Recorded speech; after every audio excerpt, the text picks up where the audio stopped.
Which one do you want? Garrett's right hand clutched a lever while his left tickled a button on the large plexiglass box. I glanced at the stash of brightly colored stuffed animals below the dangling crane and pointed. Obediently, the crane lifted the toy and delivered it to my husband. The whiskers on the right side of the cat's face were missing. He noticed. "Oh, let me get you another one." I took a deep breath. "Please don't." His brow furrowed.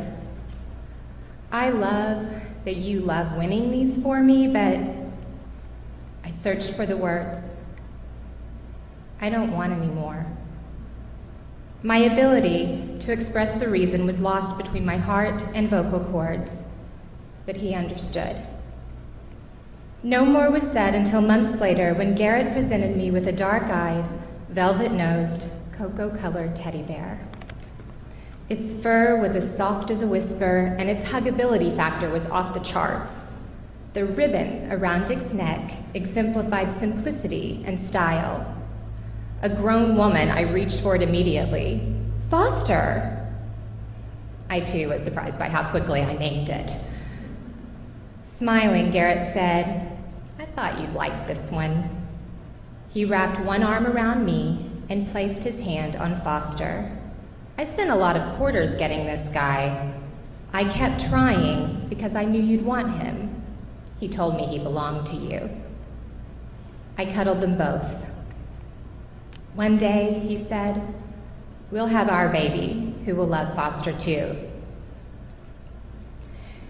Infertility injures a marriage in ways no one expects. It creeps into the happy moments and twists them, making them as distorted as a reflection in a funhouse mirror. The carnival of life caught us up in a grueling game of strength.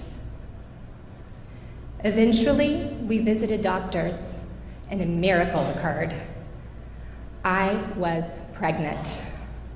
Triumphant, we planned the baby's future, nuzzling Foster as a surrogate. Then, a disappearing act. No matter how much we willed and begged it to continue, the baby's heart slowed until it finally stopped beating. After the D&C, I didn't want painkillers. I wanted to hurt because the rest of me was numb. In the middle of the night, when the pain was intense, I called out for my mother, a child's cry that bullied my sleepy brain to acknowledge my current life. I crawled out of bed and walked into our office that was to be the nursery. Foster sat on a shelf. I claimed him and returned to bed. I needed something small to hold. So I curled around Foster as my husband held me close. The worst part about waking up was realizing I was no longer pregnant. Each time I awoke, I felt the surprise of falling into a dunk tank of misery. Drenched in emotion, I'd feel Foster. He gave me a gentle reminder that I was not alone and that I was loved. Instead of visiting doctors, we decided to visit cities every chance we had during the remainder of the tilt-a-whirl year we refer to as 2000 sucks. Tired of waiting in line, we wanted to live. So, we sailed on a Caribbean cruise. It was miserable. But then, we learned to smile again in Chicago, to laugh again in Los Angeles, and to dream again in New York. Together, Garrett and I made alternative life plans. We agreed that if we had no baby by a certain date, we would move to the East Coast.